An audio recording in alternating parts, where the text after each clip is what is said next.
If you've watched my videos for a while, you have probably seen me destroy some spade bits. And I've built up quite the collection of these customized bits over the years from different projects and different needs. And they are very useful. So in this video, I'm going to show you how I make these custom bits. And in the end, you'll see what I'm using them for. So this process starts at Harbor Freight. I like to buy a cheap pack of their largest spade bits. I like to get the larger bits just because it's less limiting. I have more material to work with. And also, I used to buy more expensive bits for this. I do not think that's necessary. It's just they are going to be harder to cut into. So I actually think that it is better to buy crappy bits for this process. So once I have all my bits, I'm going to mark out the rough shape that I want these bits to cut out. Doesn't need to be perfect. I'll do the finalized shaping later. But for right now, the rough shaping, I'm just going to use a Dremel. You can kind of just use whatever you have to cut metal. In the past, I've used files or hacksaw blades. And really just whatever you have. It's probably going to take longer with a hacksaw blade, but you can get it done. And then I'm also going to cut these bits short. And the reason that I do that is just because when these bits are full length, they're just way too long and thin and flimsy. And it just makes them really easy to bend and deflect. So by cutting these short, I'm just making it a little bit more precise, I guess. Now for some final shaping, and I'm going to do this with some diamond files that I also got from Harbor Freight. And this is going to be the most time-consuming part of the process. It's just a lot of guessing and checking, and you have to be very careful because once you take off material, you can't really put it back on. So you have to be careful. I needed these bits to fit perfectly around this tube, so I just kept guessing and checking, removing material until finally I got a nice tight fit here at the end. And now all my bits are ready to use.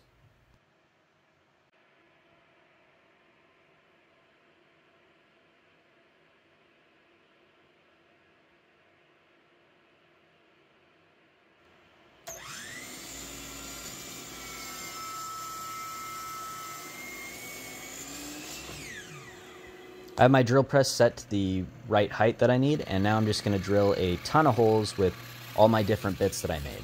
And even though the camera is sped up, even in real time, I am drilling these very fast because they tend to burn up the wood if you don't go kind of fast.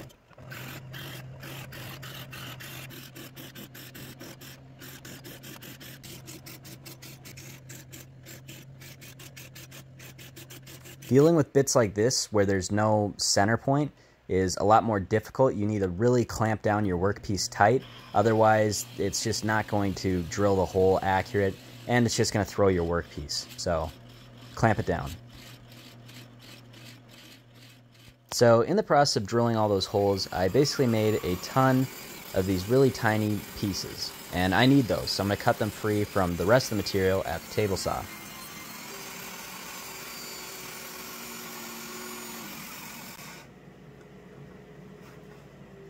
And here's just a quick look at what shape each bit cut.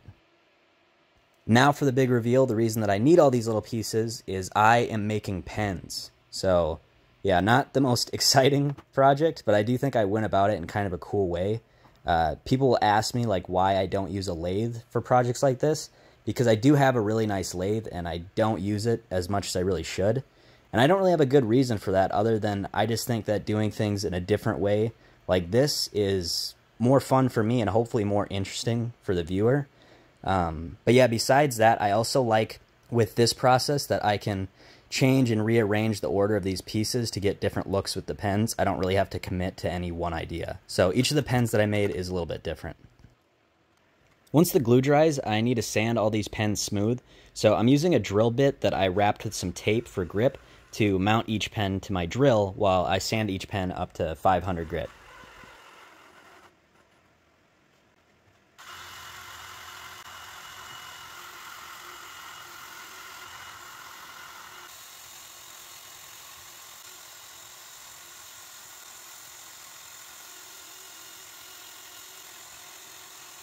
And I finished each pen with some Odie's oil.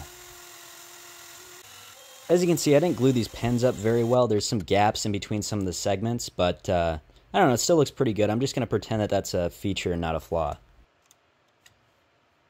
Once the pens are all sanded, I can put all the components back together so the pen is actually usable again. I actually cut out little pieces to replace the, I don't know what, the clicky part of the pen. So I'm going to cut off the current clicker, and I'm going to replace that with the little wood clicky pieces that I made.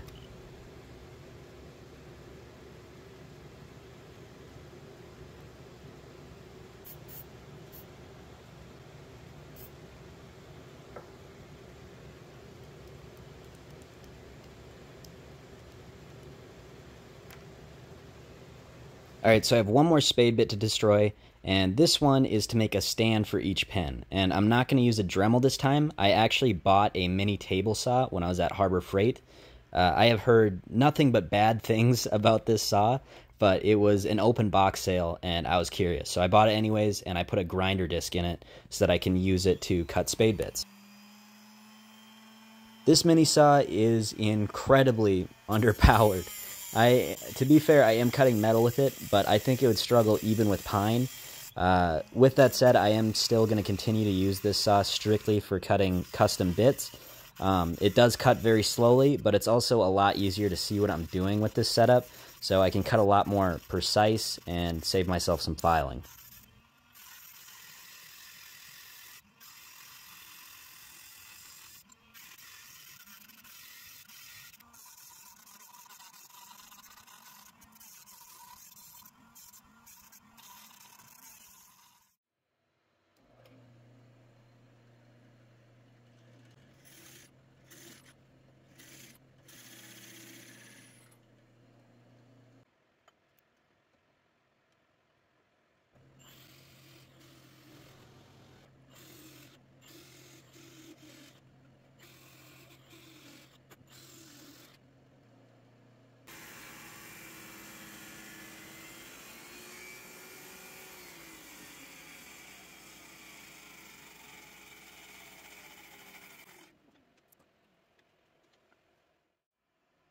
If you made it this far into the video, first off, thank you.